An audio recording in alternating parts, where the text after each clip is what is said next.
eso empezamos, ¿no? Para arrancar la discusión de esa mesa redonda, propongo que darle 2 hojas, un poquito lo que ponemos en este informe sobre industria, la perspectiva industrial.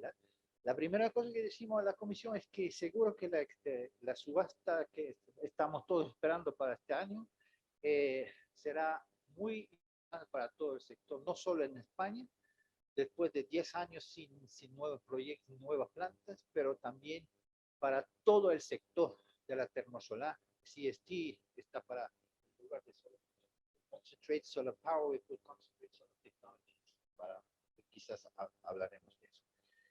Y segundo, es que hubo propuestas de industria en España para lo que se llamó medidas intermediarias para el sector. ¿Por qué? ¿De qué hablamos? Seguro que ustedes lo saben ya. Es que las plantas existentes en España de termosolares no tienen todas almacenamiento porque no sé, eso no estaba pedido en esos años cuando se construyeron, pero muchas de ellas, sobre unas 10, se podría añadir unos tanques de almacenamiento a esas plantas. También hay unas plantas que tienen algo de almacenamiento, pero ya lo sabemos todos después de cuando miramos al mercado internacional de la termosolar, que hoy día el futuro de plantas para el sistema eléctrico de planta termosolar para el sistema eléctrico tendrán que tener mucho almacenamiento, más allá de 10, 12, quizás como se vio en algunas plantas, hasta 17 horas de... algo que no está, y yo no sé si Gonzalo va a comentar, es eso del almacenamiento tiene que ver también con lo que ponemos en el informe, es que la tecnología utilizada y la capacidad industrial que tenemos en España es que la madurez de esa tecnología se podría doblar 2 veces la capacidad de almacenamiento térmico en un año en España. Si se toma la capacidad que hay de almacenamiento térmico en España, se podría en muy corto plazo doblar esa capacidad. Bueno, hablamos de sales fundidas. Y bueno, y ahora, me parece el punto antes de ver lo que nos trae esa subasta, me parece que esos son las condiciones, los criterios, lo específico de la subasta que va a salir, como lo esperamos. En España hay algunos hotspots, se puede decir, algunos puntos fundamentales que vamos a vigilar muy bien y que condicionarán más o menos el tipo de plantas que va a surgir a resultar de esa subasta y también sus costes, su nivel de costes. El primero es la duración, la duración, ¿no?, del PPA, y donde sabemos, y ya ProTermosolar hizo bastante trabajo para demostrar que 20 años de duración del PPA es una cosa razonable, aunque sea más baja esa duración que en otro país como en el Gulf Country. The second point, y quizás lo más importante, es que la regulación hoy día en España prevé que la conexión a la red es un proceso adjudicatorio diferente, separado de la subasta para la nueva capacidad. Y en eso hay un riesgo muy fuerte tiene un impacto muy fuerte sobre el proceso para añadir capacidad termosolar al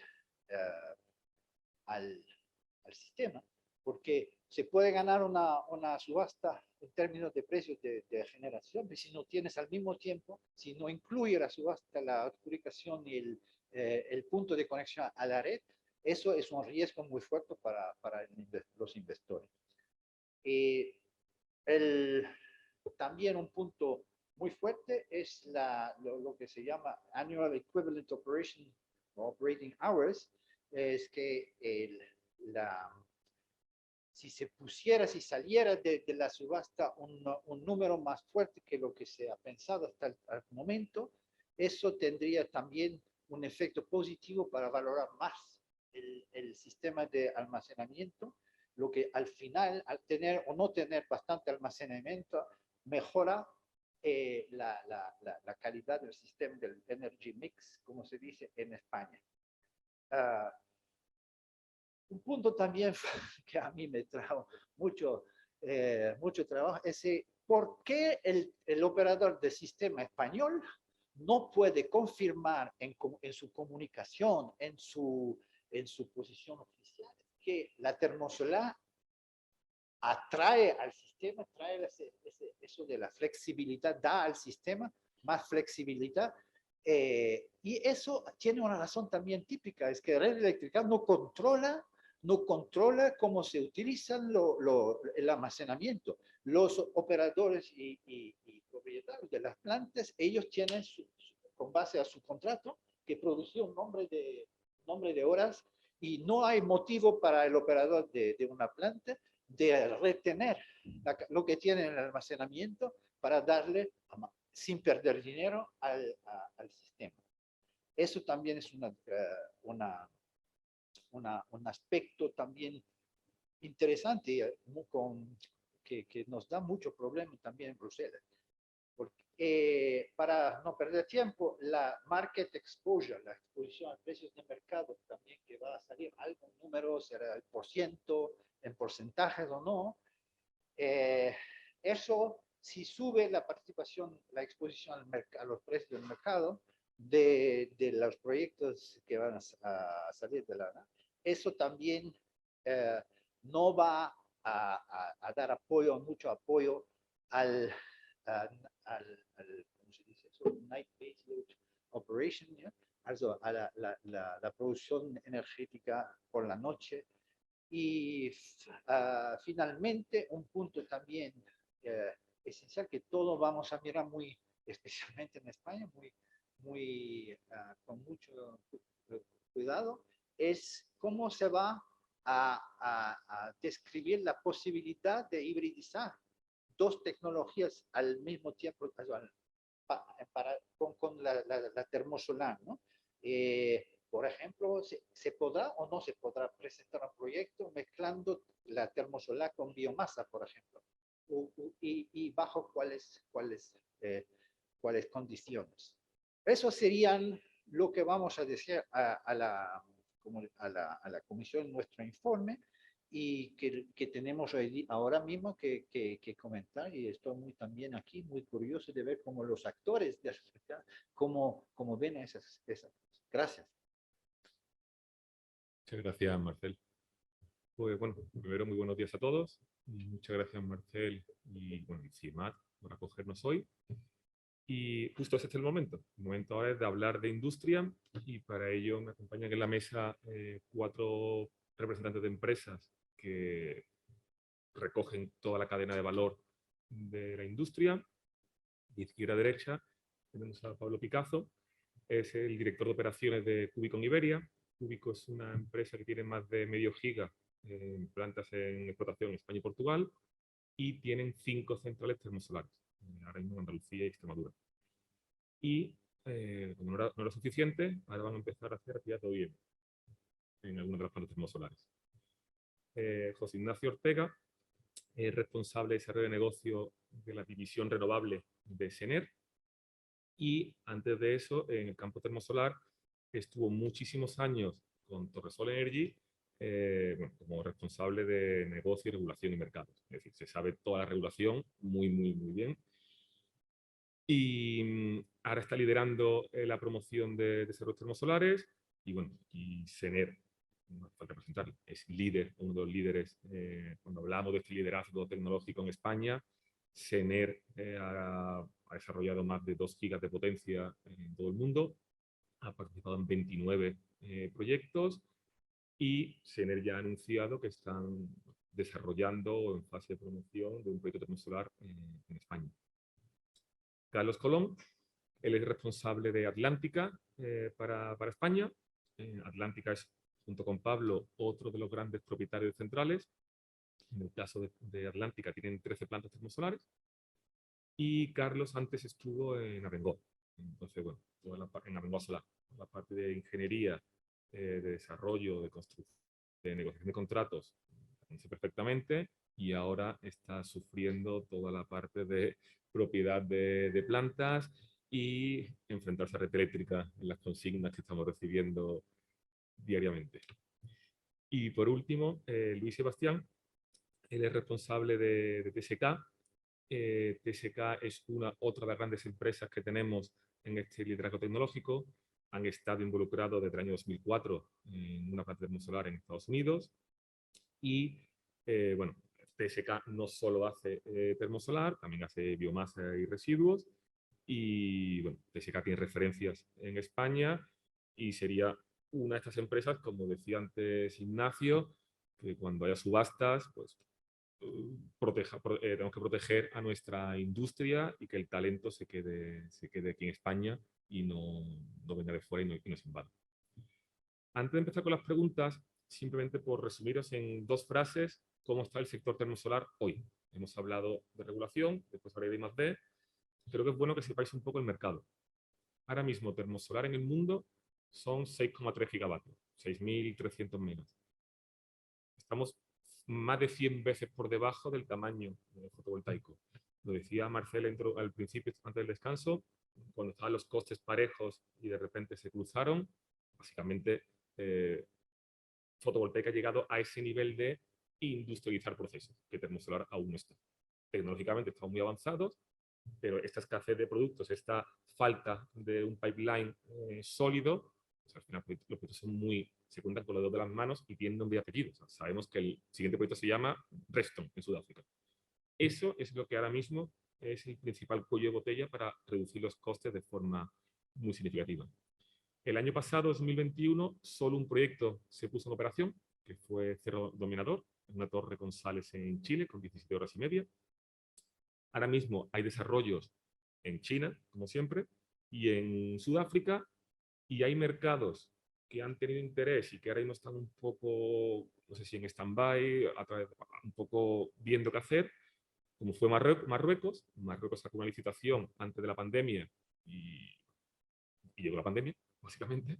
Estados Unidos siempre es ese mercado que iba a tomar el relevo de España y nunca termina de despegar. Y Chile.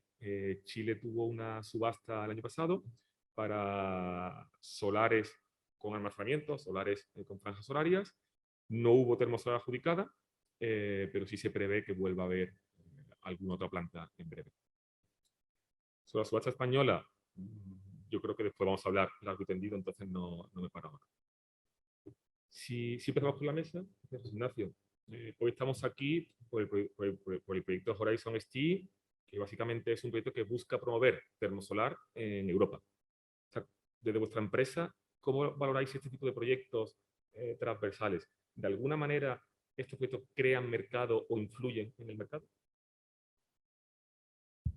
Gracias, Gonzalo, y gracias al CIEMAT por alojarnos hoy. A ver, hay que partir de una realidad, y es que efectivamente el desarrollo de una nueva industria, como era la termosolar hace unos años, requiere obligatoriamente de la colaboración público-privada. Y dentro de esa colaboración público-privada, este tipo de programas transversales que tratan de difundir las experiencias de unos países en otros países para crear un mercado adicional y con eso potenciar la demanda y todo lo que ello conlleva, pues es evidentemente una experiencia muy interesante. En cuanto a la percepción o a la medida del éxito, pues yo creo que se podría mirar desde 2 formas, ¿no? Como tú has comentado, desde el punto de vista de la industria, por el número de proyectos, y desde el punto de vista de los reguladores por el desarrollo de políticas de regulación en diferentes países que fomenten el desarrollo de la termosolar. Lamentablemente, parece que por lo que conocemos, pues como tú has comentado antes, los proyectos se siguen denominando con nombre y apellidos y eso evidentemente pues no es una pauta de desarrollo razonable para poder industrializar cadenas de suministro, procesos de construcción y con eso rebajar costes. O sea que es cierto que las circunstancias que todos conocemos de estos últimos 4 o 5 años no acompañan en esta práctica de la difusión del conocimiento y el contacto personal, pero indudablemente estamos topando con una cierta pared difícil de escalar por esa vía. Muchas gracias. Y Luis, como tecnólogo con referencias en muchos mercados, antes he hecho un pequeño resumen de los mercados. ¿Cómo valoráis qué hay más allá de España? En particular, bueno, pues Marruecos y Sudáfrica, China, Emiratos.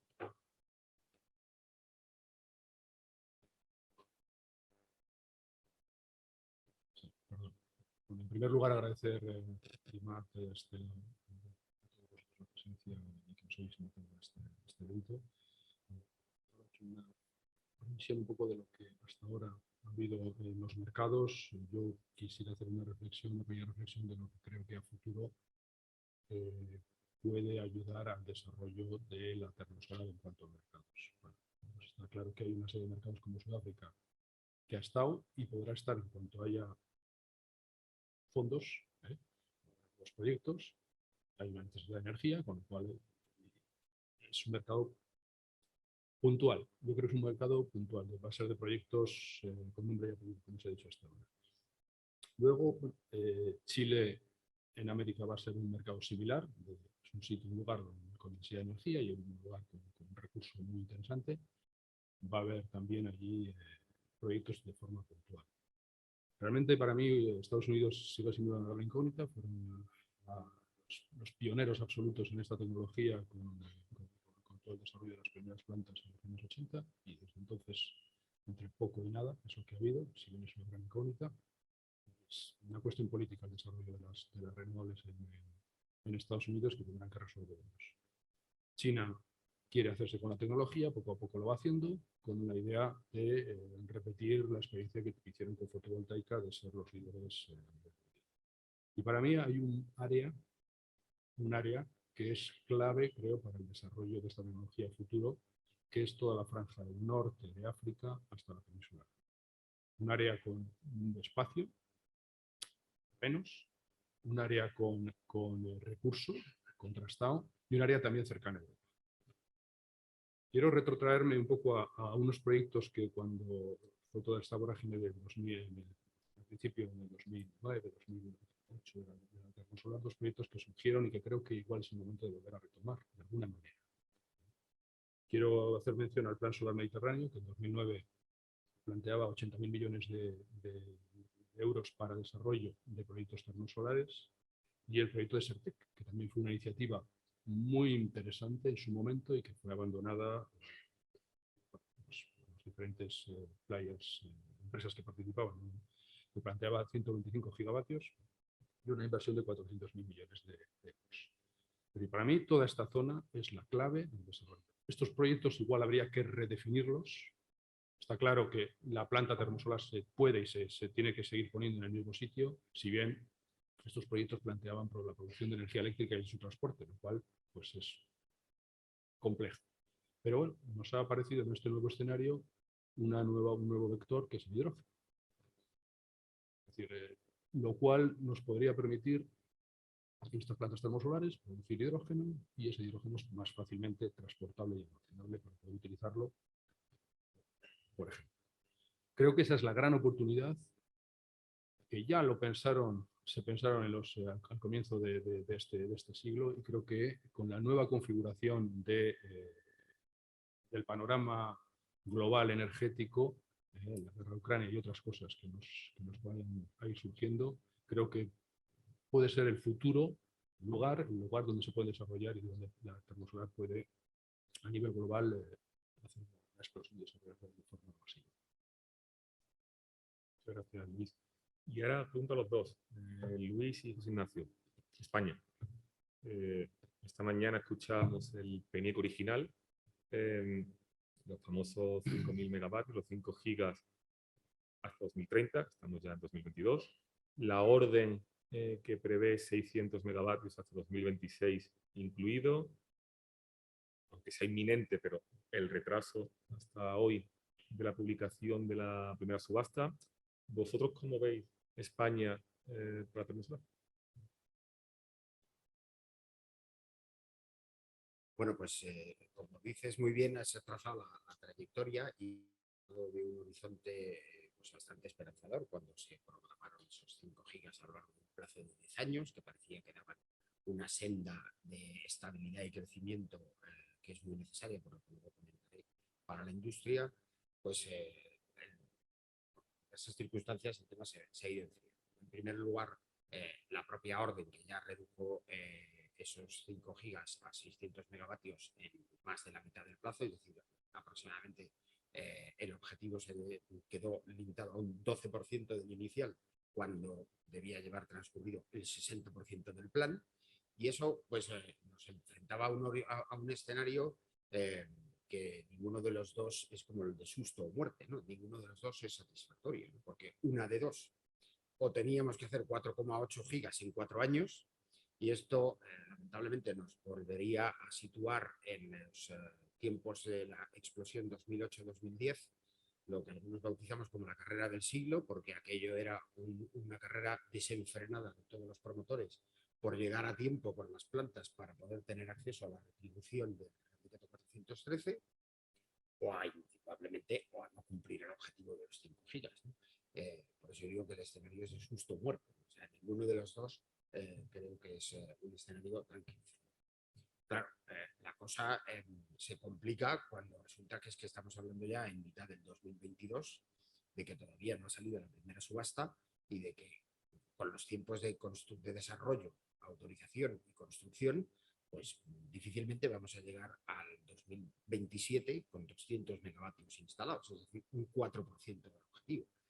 Entonces, pues desde ese punto de vista, esta mañana hemos oído al representante del Ministerio hablar de la revisión intermedia del PNIEC y lamentablemente, pues efectivamente, pues tendremos que en ese momento será cuando veamos de verdad si seguimos manteniendo una expectativa de mercado razonable y paulatina en España, o sufrimos otro enfriamiento y otro parón como el que ya experimentamos en 2012.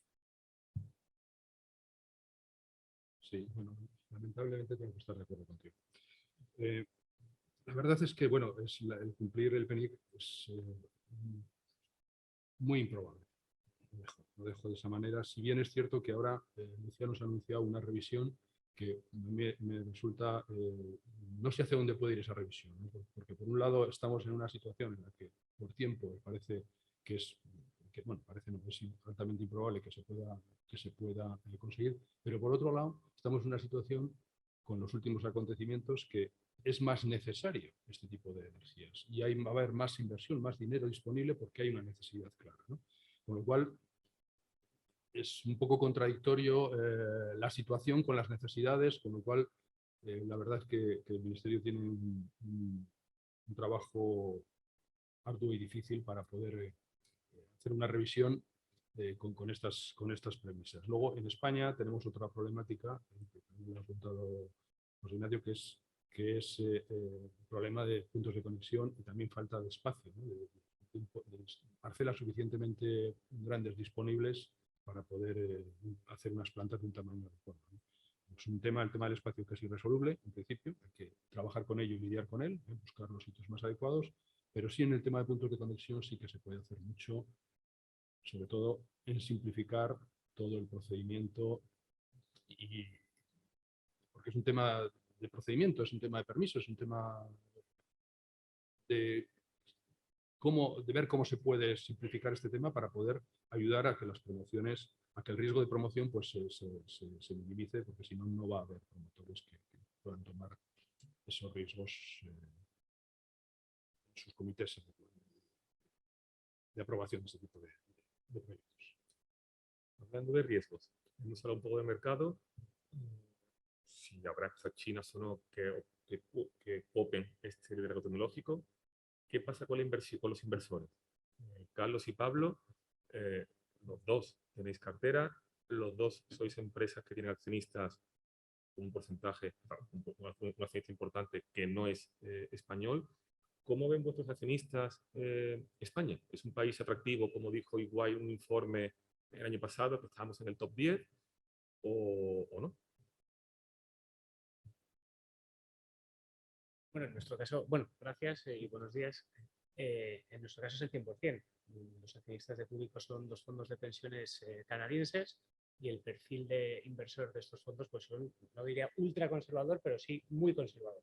Con lo cual, el hecho de que estén invirtiendo en España es porque es un país extremadamente atractivo para sus intereses. España tiene seguridad jurídica con una serie de matices. España tiene un tejido industrial muy potente, unas empresas y unos profesionales pues, líderes mundiales en muchísimos aspectos. ¿Que creemos que puede ayudar a que inversores de este perfil sigan invirtiendo en España? Pues que esa rentabilidad garantizada que daba el 4.13 y que indirectamente van a dar las subastas a través de una tarifa, pues se cumpla realmente. Ahora estamos viendo que el decreto 4.13 puede adaptarse a las situaciones de mercado actuales, como puede ser la subida del IPC, la subida de los combustibles, los costes que puedas tener para ir a los mercados de cobertura y cumplir el precio de referencia, etcétera, pues entendemos que si el Real Decreto 413 se va adaptando y se va acompasando a la situación actual y se mantiene esa rentabilidad garantizada, pues es un paso muy importante para dar mayor seguridad a futuras inversiones. Para las futuras inversiones, pues hasta que no salga el texto definitivo, de momento estamos un poco descolocados. Hubo un borrador en diciembre que apuntaba una serie de cosas y que la gente que todavía no habíamos empezado a tramitar, pues casi nos alegramos, ¿no? Por si acaso había que dar un paso atrás porque ahora parece ser que va a ser una cosa ligeramente diferente. Yo sí que creo que se dé una mayor visibilidad al medio y largo plazo a cómo va a ser este esquema de subastas, pues va de nuevo a dar muchísima más seguridad jurídica a estos inversores internacionales que lo que quieren es tener una hoja de ruta clara. Bueno, pues buenos días a todos y me uno al agradecimiento a CIEMAT por organizar el acto. Coincido totalmente con Pablo, tanto y uniría en el grupo de accionistas a los inversores que financian las plantas. Todas nuestras plantas están financiadas con bancos o fondos nacionales y en un gran porcentaje internacionales. Y ahí te diría, Gonzalo, o sea, la perspectiva que hay de España es buena. El único problema es que la confianza tarda mucho en ganarse y se pierde muy rápido. Entonces, en la adaptación que mencionaba Pablo a los parámetros del 4.13, pues hay que tener especial cuidado de que esas adaptaciones es normal tener que hacerlas porque los contextos cambian, pero hay que hacerlas rápido y hay que hacerlas de manera consensuada de bien. Y sobre todo me centro en el rápido pensando en el último ejemplo, en el borrador de la orden de los parámetros del 22, que estamos ya a mitad de año y todavía no están. Entonces, resumiendo, o sea, la imagen es buena, los inversores siguen confiando en España y de hecho también en Atlántica pues nos estamos planteando participar en la subasta, pero hay que tener cuidado a la hora de adaptar el marco normativo que se haga de una manera eficaz y coordinada. Está claro. Y José Ignacio, a ti te hace una pregunta difícil. Tenemos mercado, tenemos inversores que confían en España y tenemos un marco de subasta. No está el texto, no te puedo decir que es un precio, pero sí sería, creo, importante que, ya que estáis desarrollando una planta, ¿cómo veis estos cambios? Si hay un porcentaje fotovoltaica mayor o menor, si hay más o menos almacenamiento. ¿Cómo veis estos cambios que pueden afectar en el precio? Porque una preocupación que tenemos en el sector es que el Ministerio publique algo, un texto, y que eso desemboque en un precio que quizás no cuadre con las expectativas del Ministerio. Estos cambios que se prevén o que se rumorean, ¿cómo pensáis que van a afectar en el precio? Bueno, yo, ya que la pregunta es difícil, voy a empezar quejándome un poquito. Lo primero que tengo que decir es que como desarrollador, la verdad es que este retraso en la clarificación de las normas o en el establecimiento de las normas nos está suponiendo un perjuicio evidente, porque hemos pasado de un escenario en el cual nosotros, digamos, con carácter un poco arrojado, la matriz está en Bilbao, no voy a decir más, pues se lanzó Sener a promover un proyecto de termosolar hibridada con fotovoltaica, con unos porcentajes de hibridación que entendimos que técnica y económicamente eran los más adecuados. Detrás se publicó la orden de subastas y parecía durante todo el año 21 de las conversaciones de pasillo que no se iba a continuar de hibridación con la fotovoltaica. Detrás salió en diciembre, enero un borrador de convocatoria de subasta en donde, para sorpresa, pasábamos de que no se contemplaba la hibridación a que se podrían hibridar al 50% de potencia termosolar y fotovoltaica. Claro, todo eso son cambios de diseño que, por supuesto, incurren en costes de ingeniería que, evidentemente, pues, van engordando la factura.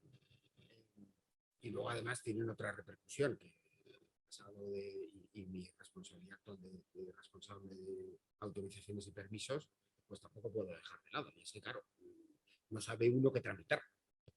Y si empieza tramitando un proyecto, pues no sabe uno si cambiar de caballo a mitad de la carrera o esperar a que le den el banderazo de cuadros para decir, bueno, pues ahora vamos a ver cómo solucionamos las autorizaciones que tenemos de este proyecto para lo que finalmente vamos a sacar.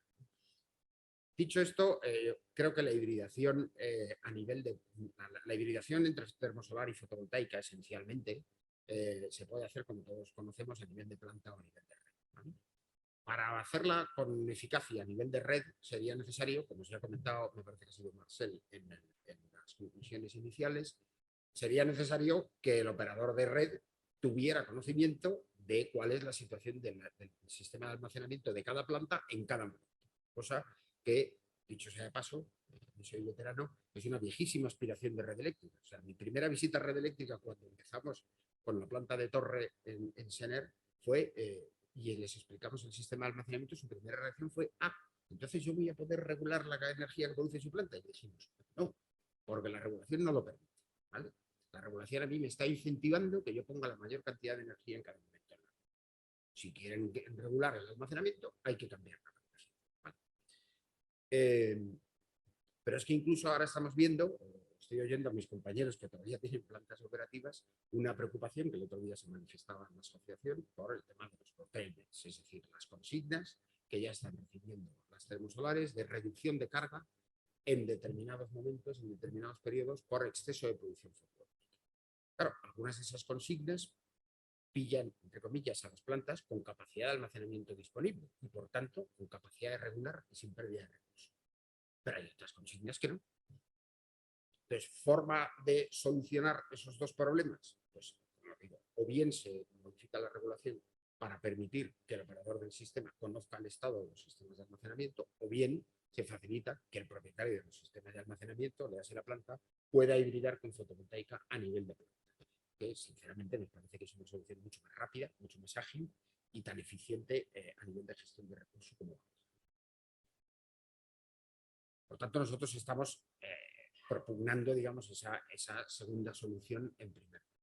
Ahora, a nivel de costes, pues sabéis que me voy a salir un poco por la tangente. Es decir, evidentemente, la cuantificación de cuál es el impacto de un porcentaje de hibridación u otro en un coste de electricidad solar, pues depende de múltiples factores, porque depende de cómo se haga esa hibridación, de si una tecnología funciona de día preferentemente y la otra de noche, como parece lógico, de las características del emplazamiento, de la facilidad o no para poner más o menos fotovoltaica o termosolar, depende de las características del terreno, etcétera, del sistema de almacenamiento que se ponga, en fin, hay una multiplicidad de factores importantes.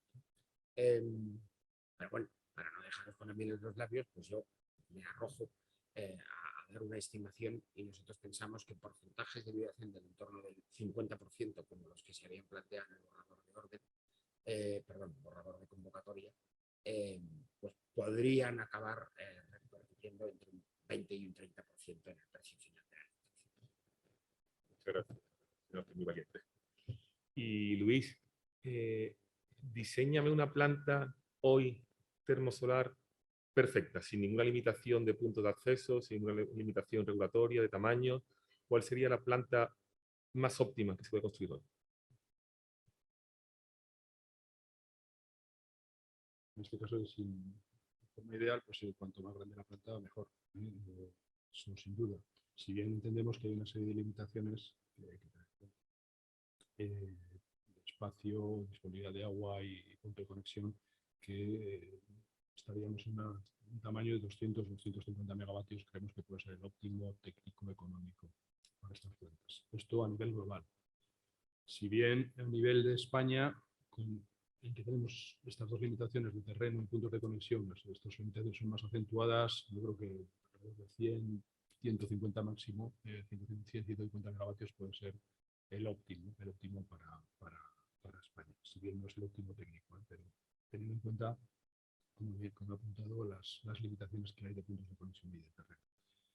Nosotros, en cuanto a hibridación, nosotros ganamos un proyecto, Normidel, en Marruecos, en el cual era un proyecto con hibridación real, un proyecto que la pandemia pues en un momento lo ha metido en el congelador, con malas perspectivas de que se pueda retomar.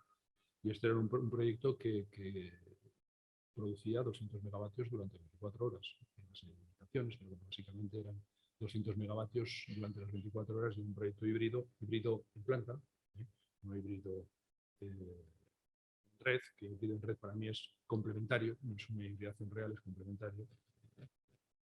Y este proyecto, pues bueno, tenía 200 megavatios de CSP y 600 megavatios de fotovoltaica. Y dimos un precio en ese momento, pues del EPC, que hizo que nuestro cliente EDF, perdón, en este caso, es un precio ganador, pues muy atractivo. Si bien las condiciones han cambiado porque la subida de precios de materiales y transporte pues ha dado al traste todo lo que como he dicho, en de este proyecto y otros muchos. Y también hay otro tema muy importante, otra variable muy importante que es clave para la definición de las plantas, que es el tamaño de almacenamiento. Nosotros creemos que un tamaño óptimo puede ser 12, 14 horas, que permita dar prácticamente pues, las 24 horas una parte importante del año. Si bien en el almacenamiento no hay un problema de tamaño, se puede hacer almacenamiento que se quiera, porque se ponen plantas en paralelo, o sea, tanques en paralelo, con lo cual no hay un problema. La verdad es que coincide mucho tu diseño con el mensaje de Mercedes esta mañana, donde decían ese PNIEC revisado, que hablemos de plantas más grandes. Ahí, 100% de acuerdo.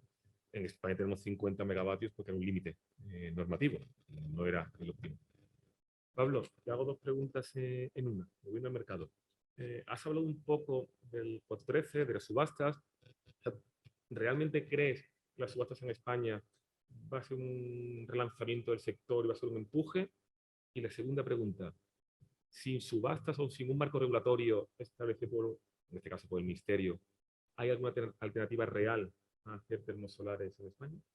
Pues empezando por la segunda, no lo veo porque no me imagino ningún banco financiando una termosolar pool porque los números no salen.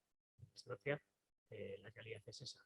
Y por tanto no veo ningún accionista entrando sin financiación en una planta en la que los números no le salen al banco, no creo que les salgan a ellos tampoco. Y volviendo a la primera, sí, lo espero y lo deseo. Comentábamos antes, hay un marco regulatorio estable, hay una previsión y un calendario de subastas, unas reglas fijadas que te den una visibilidad para empezar a tramitar con una planta bien diseñada, con un coste de EPC bien comparado entre varios posibles EPCistas. Puedes hacer una tramitación tranquila y pausada y ojalá acelerada, pero sabemos que al final las cosas se complican y hay una serie de avales, hay una serie de compromisos, una serie de garantías, una serie de hitos que no todo el mundo puede ir con la lengua fuera hasta el último minuto, como suele pasar, lo que decía antes José Ignacio de la carrera del siglo. Pues si se ve un desarrollo, evidentemente el tejido industrial español está perfectamente capacitado, yo creo, para lo que estabais comentando antes, entrar en cadena de producción y bajar los precios y que hay una visibilidad del mercado muy grande. No sé si llegar a 5 gigas en 2030, lo veo quizá demasiado ambicioso, pero por lo menos hacer 1 o 2 gigavatios pues sería fantástico y relanzaría de nuevo el sector, evidentemente. Muchas gracias. Os voy a hacer una última pregunta antes de dar paso al público. José Ignacio, de cara a esa subasta que estamos hablando hoy, ¿qué elementos hay que incorporarse en el futuro para hacer esta senda que está comentando Pablito? Pues yo diría que básicamente 4 elementos. En primer lugar, la predictibilidad, es decir, que cuando se traza una senda, luego efectivamente se vaya cumpliendo y porque es la forma de que esa senda sea confiable tanto para industriales como para financiadores, accionistas, bancos, etcétera. En segundo lugar, obviamente, como comentaba Pablo antes de pasar la seguridad jurídica, es decir, es evidente que la regulación tiene que ir adaptándose a las circunstancias del mercado, pero no podemos volver a sufrir una situación como la que sufrimos en la primera década de este siglo. Hay un elemento que muchas veces se deja de lado y que tiene mucho que ver con el ámbito de la I+D y es la flexibilidad para innovar. Resulta que las plantas termosolares existentes, que podrían ser un banco de pruebas magnífico para determinadas innovaciones de todo estilo, pues tienen una barrera para hacerlo porque tienen una amenaza de que si innovan, pues los mismos les revisan la retribución que tienen asignada. Y entonces, pues claro, de hecho, eso ha paralizado también en gran medida muchas iniciativas de I+D en el sector termosolar durante estos últimos 5 o 6 años. Realmente no hay ningún incentivo claro, vamos, no hay ningún incentivo, lo que es una barrera como un camión a arriesgarte a introducir innovaciones en tu planta industrial. Y el último que tiene que ver mucho con la promoción, y se ha comentado, es la unificación de procesos. Es decir, no tiene mucho sentido que el proceso de viabilidad administrativa de una instalación se lleve separadamente del proceso de viabilidad económica y que tengas dobles garantías. Por un lado, que ni siquiera se pueden mitigar cruzándolas, es decir, porque teóricamente los avales que hay que presentar para la viabilidad administrativa de un proyecto pues no son recuperables en caso de que, por ejemplo, no se gane una subasta o no se convoque una subasta y, por tanto, no haya viabilidad. Y a la inversa, el aval de subasta tampoco se puede recuperar si en el proceso administrativo del proyecto no se obtiene la autorización administrativa para la construcción. Entonces, pues claro, eso es poner un obstáculo no ya detrás de otro, sino encima. Cierto. Y Luis, antes hablabas de la integración de fotovoltaica en Marruecos a nivel de red. Como tecnólogo, ¿cómo ves el sistema eléctrico nacional, el sistema eléctrico español, y qué rol tendría termosolar? Y así le damos el trabajo hecho a Lucía en ese PNIEC revisado. Antes que eso quería hacer un comentario sobre la capacidad de la industria española en acometer estos proyectos. En la anterior etapa sí hubo una inversión importantísima, tanto en I+D como en capacidad industrial e ingeniería para desarrollar estos proyectos. Toda esa capacidad se mantuvo latente durante un tiempo, se ha desmantelado de forma muy importante porque no puedes tener a la gente, a los profesionales sentados en el banquillo esperando proyectos.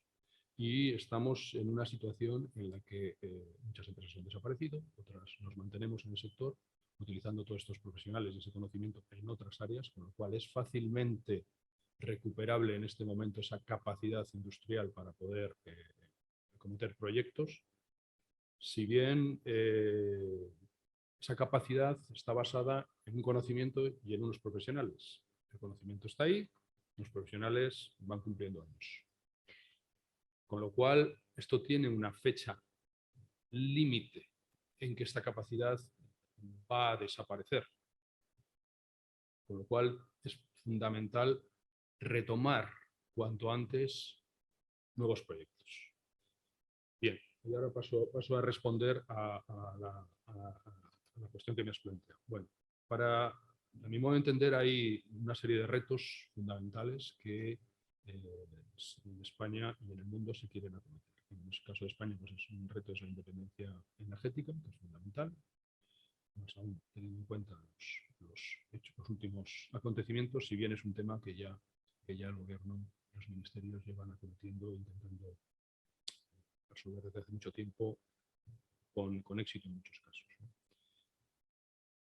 En España, ¿qué es lo que tenemos? Tenemos sol y viento, con lo cual vamos a intentar aprovecharlo al máximo, ¿no?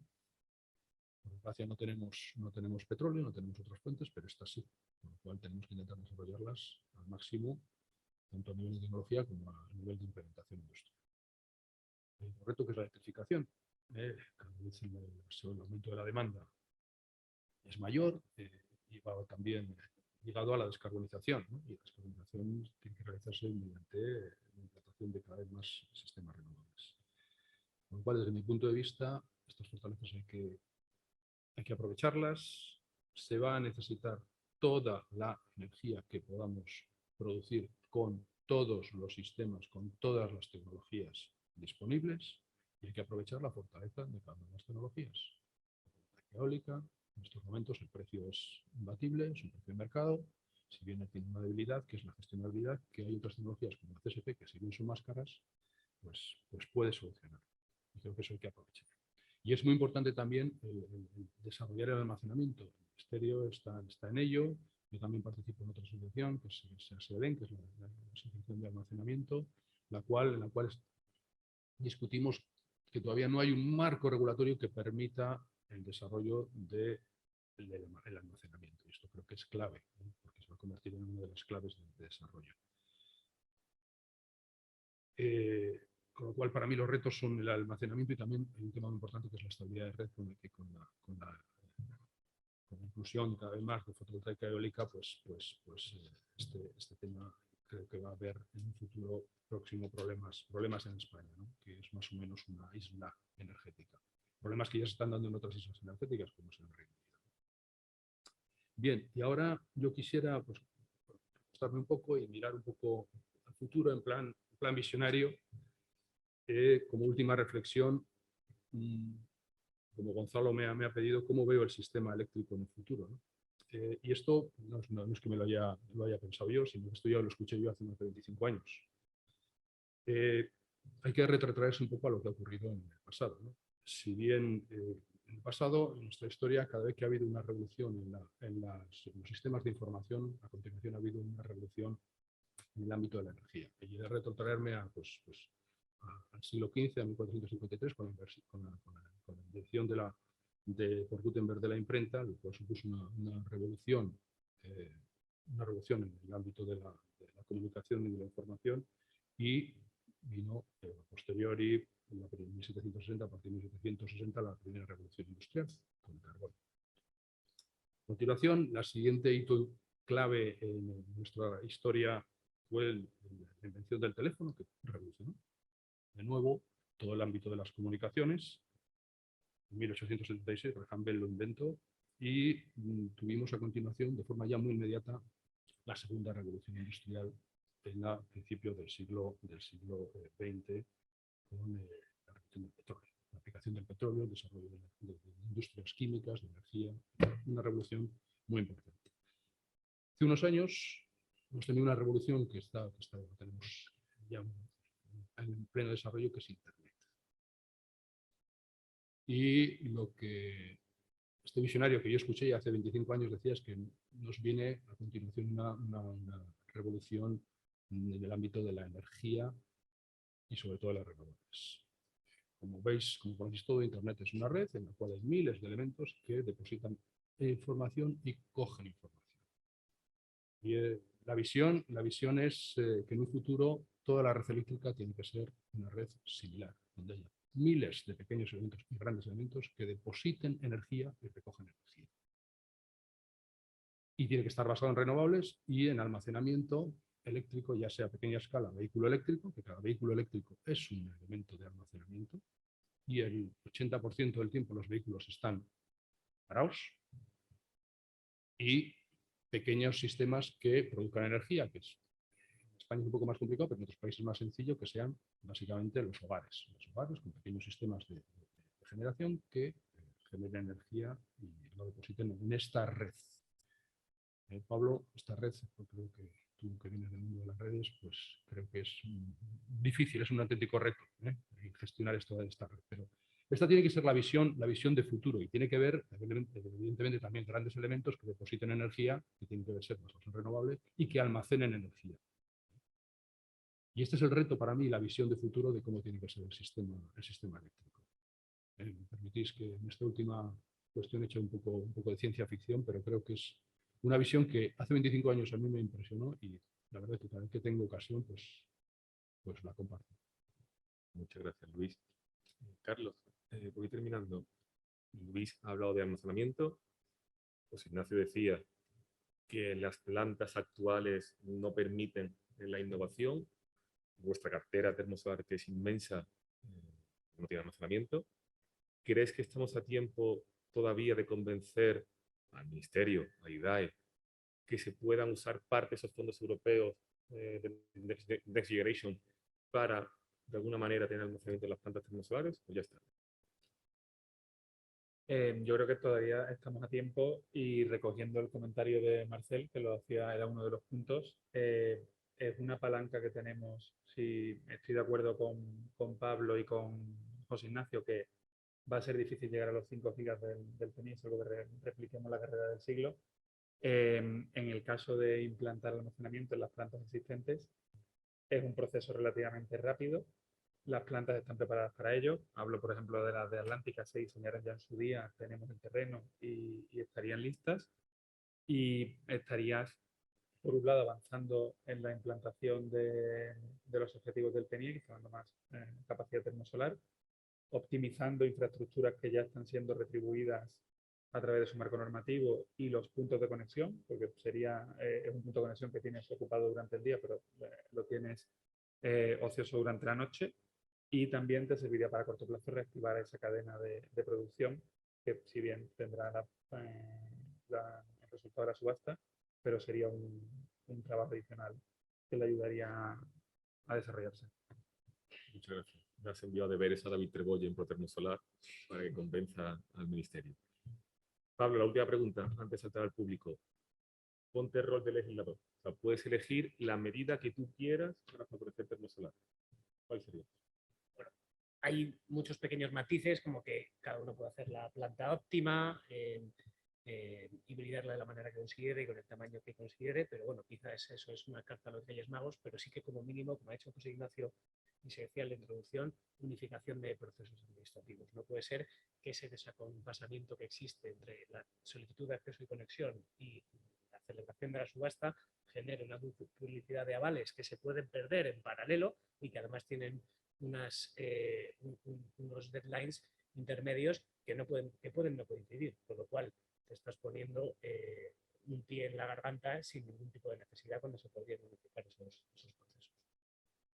Máximo cuando he visto países en Europa que lo tienen unificado. En el caso de la subasta portuguesa, por ejemplo, el régimen económico te garantizaba las cosas. Y no vamos, yo creo que no estamos pidiendo que se reduzcan las garantías. Al contrario, si entendemos que si tú te presentas a un concurso de capacidad y de tarifa en un momento, en unidad de acto, puedes poner todas las garantías que sean necesarias. Si no queremos que se reduzcan, se podrían duplicar llegado el caso, porque lo que queremos es presentarnos a las subastas y dar unas garantías de que vamos a por todas. Si perdemos, pues nos devuelven los avales, y si ganamos, pues tendremos que ejecutar los proyectos. Pero lo que no puede estar en varios escenarios a la vez con el riesgo de ir ganando la capacidad por un sitio y luego no ganar la subasta. ¿Y qué haces con esa capacidad cuando no puedes ir a pool? Y en el caso contrario, ganarás una subasta sin tener conexión. ¿Qué haces con una subasta de una planta que no puedes conectar a la red? Pues evidentemente nada. Yo creo que es evidente, ¿no? Hay mucho trabajo por hacer en ese sentido y facilitaría muchísimo las cosas. Yo seguiré aquí toda la mañana, pero bueno, en aras del tiempo, no sé si alguien del público tiene alguna pregunta. Hay varios, lo que veo. Eduardo. Hola, ¿se escucha? Eduardo Zarza, CIEMAT. Primero agradeceros a todos que estéis compartiendo vuestra valiosa experiencia aquí con los presentes. Y no me puedo resistir a hacer una pregunta porque habéis mencionado un tema, aunque muy de pasada, pero que yo como ciudadano estoy muy perplejo ante. Y es, me gustaría preguntar a todos, no a nadie en particular, a la mesa, ¿cuál es la opinión del sector industrial ante este recorte que está ocurriendo desde hace ya tiempo a la producción de las termosolares? ¿Cuándo a la vez hay una importante generación en los ciclos combinados con gas natural? Yo como ciudadano me siento perplejo ver que no se les permite a las centrales termosolares producir todo lo que pueden pero veo que a la vez hay una altísima producción con ciclo combinado que consume gas natural. Entonces, simplemente trasladaros esa pregunta por si alguien puede compartir su opinión. Pues Eduardo, si quieres por darte mi opinión o la opinión de Atlántica, justo esta mañana, y nosotros lo estamos sufriendo, me ha llegado un correo que 2 de las plantas que tenemos en Ciudad Real, de 50 megavatios cada una, están consignadas hoy a cero, el día entero, habiendo condiciones para producir y demás. Es un tema que nos preocupa mucho, tenemos la misma inquietud y estamos en conversaciones con Red Eléctrica por tratar de entender qué falla del procedimiento y qué debe arreglarse o modificarse, porque desde luego es un sinsentido. Nosotros a día de hoy directamente tenemos cerca de 300 megavatios afectados diariamente por estas circunstancias. Entonces, pues totalmente de acuerdo que es un tema que preocupa y por lo menos desde nuestro lado y el resto de miembros de la asociación estamos tratando de comprenderlo y de trabajar en soluciones junto con Red Eléctrica. Yo sumaría una cosa, aparte del por qué, que será el que sea, habrá unos procedimientos y habrá una serie de mecanismos que hagan que suceda esta situación, es el resarcimiento. Entendemos que la rentabilidad razonable está basada en unas horas de operación y esa rentabilidad razonable puede, durante los 25 años, pues que haya una calima como ha habido este año, una tormenta de arena como ha habido este año, que puedas tener una mayor overall cada 5 o 6 años, que puedas tener un fallo de operación, etcétera, pero que el operador de red no tienes que producir. En nuestro caso ya hemos perdido 10 gigavatios hora en 6 meses, que es el 20% de la producción, más la calima, la tormenta de arena, etcétera. Bueno, tiene doble impacto este año. Uno es lo que dejas de ganar y dos, que es que el pool está siendo más alto que el precio de referencia, con lo cual no solo tenemos, no es lo que dejamos de ganar, sino que tenemos que devolver como si lo hubiésemos producido, ese diferencial, con lo cual es un impacto doble. Yo entiendo que ahí se debe producir un resarcimiento para que se cumplan por lo menos los umbrales de la rentabilidad garantizada. ¿Otra pregunta? ¿Julián?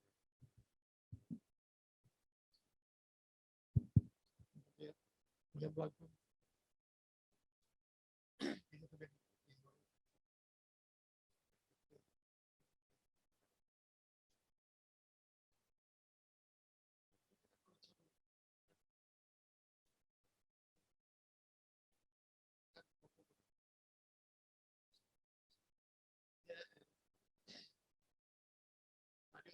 La necesidad de innovar.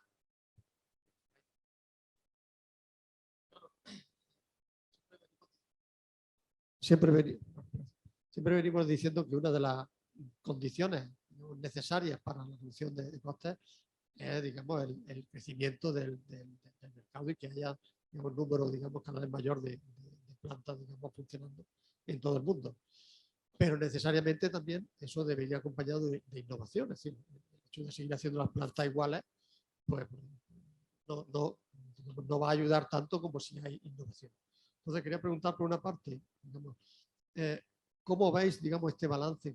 ¿Cómo debe ser este balance? Una parte de crecimiento del número de gigavatios instalados con, digamos, la innovación que debe ir en esas plantas y, digamos, asociado a esto, ¿qué solicitaríais, qué pediríais al regulador para favorecer, digamos, esta innovación? Porque claro, digamos, el ejemplo que hemos tenido aquí en España también es muy significativo. En el 2008 tuvimos esa carrera que habéis comentado antes, pero claro, que dio como resultado tener, digamos, toda una serie de plantas que son copias unas de otras, una innovación muy, muy reducida. Claro, eso se debería de evitar y en el contexto que estamos, claro, si en el 2027 tenemos que correr para construir 4,x gigavatios, pues nos vamos a encontrar prácticamente con lo mismo. Entonces yo creo que este también es un mensaje que deberíamos de acompañar, digamos, a todos los anteriores a nuestro ministerio y a la comisión. Entonces, quería un poco preguntar vuestra opinión, no para nadie en concreto sobre este particular. Pues indudablemente a eso me refería cuando hablaba de la predictibilidad y de la pauta, digamos, de una cierta constancia o una cierta pendiente de aceleración. Es decir, como comentábamos, tú lo has apuntado, la carrera del siglo, como yo la he bautizado, pues tuvo la conclusión negativa de que prácticamente las plantas se hacían en paralelo, unas como copias de otras. No daba tiempo a implementar las lecciones aprendidas en el diseño y construcción de la primera generación, a la segunda, a la tercera y a la cuarta. ¿Por qué? Porque había un objetivo diciendo, se tienen que conectar ustedes obligatoriamente a red en esta fecha, porque si no, no tienen derecho a la retribución, ¿vale? Entonces, evidentemente, cuando yo me refiero a la predictibilidad es que sea lo mismo que se ha establecido un calendario tentativo de 5 años con subastas cada 2 años en el caso de la termosolar, pues, bueno, pues que de cara al futuro ese calendario se intensifique un poco, pero un ritmo de 200 megavatios al año claramente es bajo, y ganen credibilidad. Para eso se tienen que celebrar las subastas en tiempo y forma. Porque si la gente ve que lo que se pone en los calendarios se ejecuta, pues entonces empezarán a creer que en realidad esa tendencia, o sea, esa actividad de mercado está ahí con carácter con vocación de permanencia. Comentaba antes Luis, y tiene razón, que hay muchos equipos técnicos y mucho know-how en la industria española dedicada a termosolar, que ha estado latente durante una serie de años, que ahora está latente pero dedicado a otras cosas, y nosotros nos estamos encontrando con que suministradores de los que nos habían acompañado en proyectos en España y fuera de España, pues ahora nos dicen, oye, es que para suministrarte este componente tengo que poner en marcha otra vez esa cadena de producción.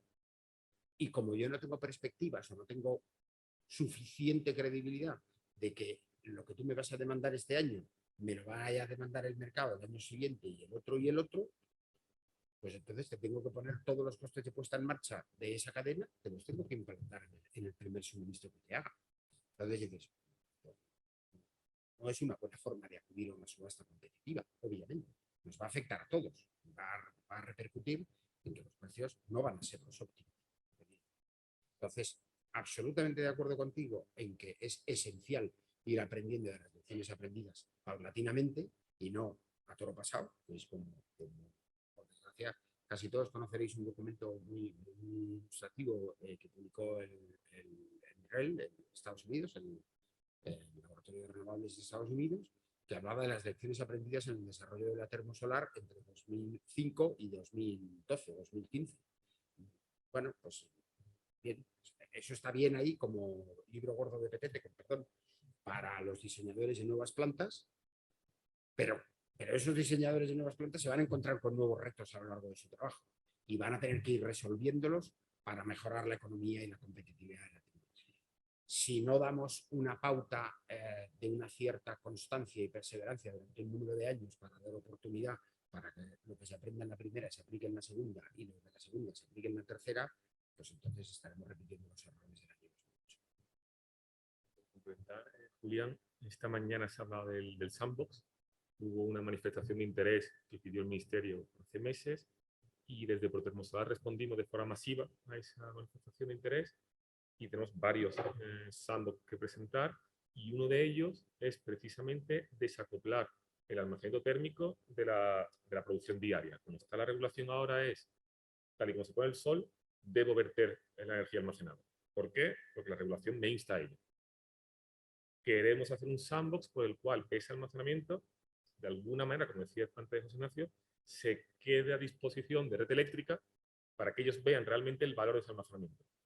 Pero claro, para eso hay que cambiar la regulación. Como no podemos, vamos a intentar encajar en el sandbox cuando se publique y presentaremos precisamente esa pequeña innovación de desacoplar el almacenamiento de producir justo tras la puesta de sol y hacerlo cuando el mercado más lo necesita. Por finalizar, bueno, no sé, por aportar a la pregunta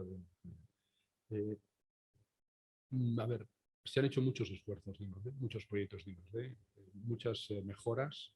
Estoy recordando ahora, por ejemplo, nuevos fluidos menos contaminantes, que es uno de los temas importantes a mejorar en las plantas termosolares y que permiten una temperatura mayor.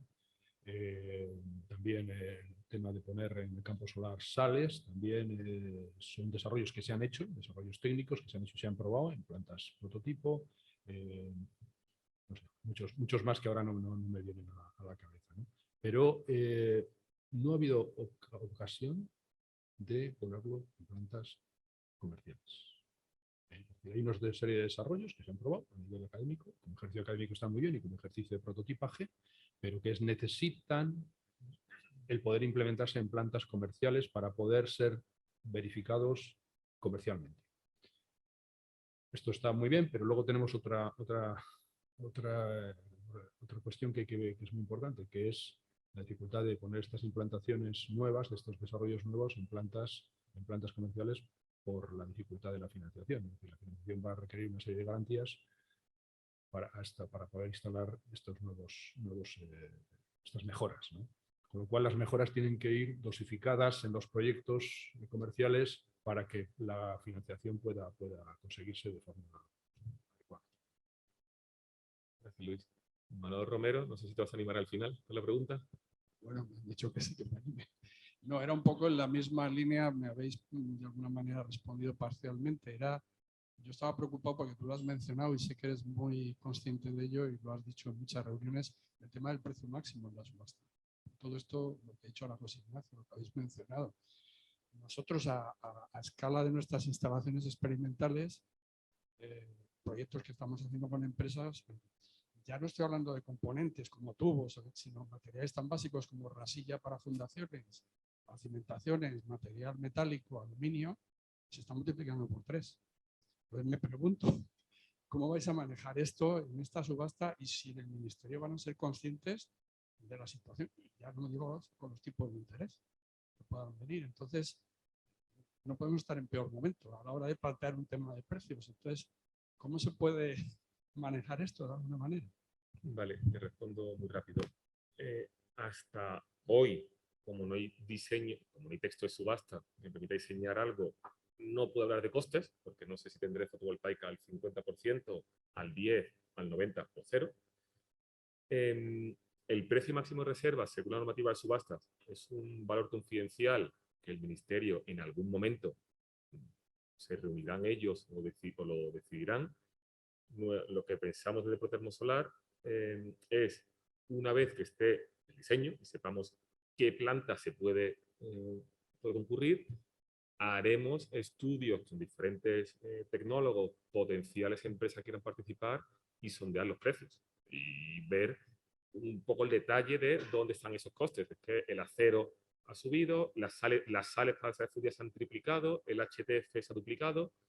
Haremos haremos un estudio de costes que compartiremos con el Ministerio para que sepa la realidad de lo que se va a encontrar. Lo peor que puede ocurrir es que el Ministerio tenga en la cabeza el número que sea, porque no haya consultado a la industria o porque usen referencias a lo mejor antiguas de un informe de IRENA de 2020, por decir algo, y eso no se corresponde con la realidad hoy.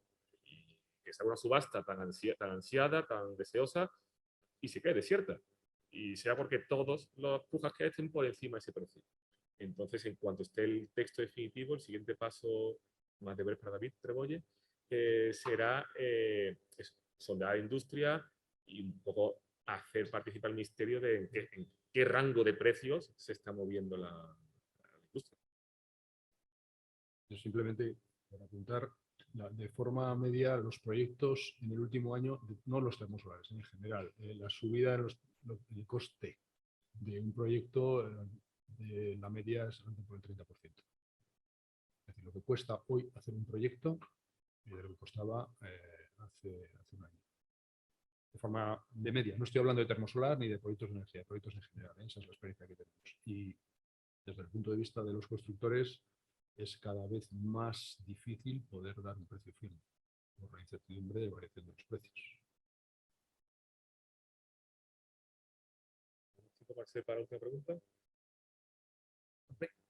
Una preguntita y un comentario. La preguntita es que me acuerdo que hace algunos años hubo procedimientos legales, para no decir judiciales, sobre la protección de inversores aquí en España, donde hubo un juzgado de la ICC bastante positivo para la industria, ¿no? Y no sé, ¿el asunto de protección de inversores está cerrado o se ve como cerrado o sea, está siempre esperando que salga algo más, mejor de eso? Eso es el primero. Y dos, la segunda es una asociación, porque acabo de ver los alemanes también en Berlín, y un hambre fuerte, y me gusta mucho la idea de revitalizar, de reactivar la idea, por lo menos, de Dieseltec y del Plan Solar Mediterráneo. Hay alemanes tienen hambre y se tendría que considerar una acción, una mezcla de acción política entre y también a nivel de empresas para llegar quizás a un proyecto quizás más pequeño que el Desertec y paso y también hablar con los de Masen, de Marruecos, porque hoy día hay sitio para esa idea de nuevo, se abre de nuevo esa así, protección de inversor. Sobre la primera pregunta, nada, en 15 segundos. Lo que ocurrió fue que hubo un marco regulatorio en España que principalmente era una tarifa determinada. Hubo muchas empresas, no solo termosolares, sino renovables, fotovoltaicas y bueno, muchas empresas. Hubo una inversión con un marco regulatorio que en un momento determinado se modificó. Entonces hubo empresas, y esto es un asunto específico de empresas, que consideraron que ese nuevo marco había sido retroactivo y que había perjudicado sus intereses. Entonces, lo que hicieron algunas de esas empresas fue, de alguna manera, iniciar una serie de arbitrajes contra el Reino de España. Preguntaba por los resultados. Eh, las, la, el Tratado de Energía lo que protege son inversores extranjeros en Europa. Entonces, una empresa española, por ejemplo, no podría, o no puede, de hecho, ir a un arbitraje contra el Reino de España, por ejemplo. Si hubo empresas cuya matriz no era española y que salieron satisfactorios hace muchos años, hubo otras que eran empresas españolas o con alguna sede de España y alguna filial fuera de España, los arbitrajes han ido resolviendo, algunos favorables a la empresa demandante, otros han rechazado esa empresa y le han dado la razón al Reino de España, y de los que le dio razón a las empresas, que me conste, aún no se ha finalizado ninguno. El Reino de España ha recurrido. Es un poco lo que decía antes José Ignacio, predictibilidad, es decir, estamos en un régimen, el que tenemos ahora, es bueno, mejor o peor, pero es el que tenemos, tendremos el régimen de subastas, tengamos eso, y el que el gobierno decida y demos un tiempo para que las empresas puedan hacer sus planes de negocio, ese promotor, ese suministrador que no te da la pieza porque tiene la fábrica parada. Demos recorrido para poder bajar las cosas.